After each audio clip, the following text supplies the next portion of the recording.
Kankali cold storage, Goghat.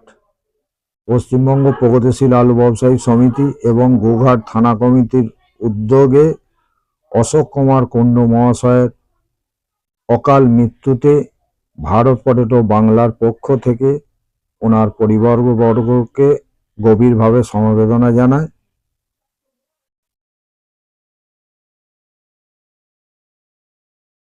আর যাতে এই ধরনের মৃত্যু না ঘটে, সকল আলু ব্যবসায়ীর কাছে অনুরোধ, হাজার দুঃখের মধ্যেও ফ্রি থাকার চেষ্টা করবেন।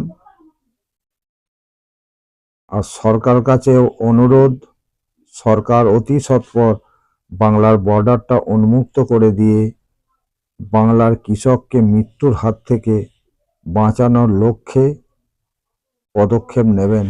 সব তো শেষ হয়ে গেল সরকারের এই ভুল সিদ্ধান্তর জন্য।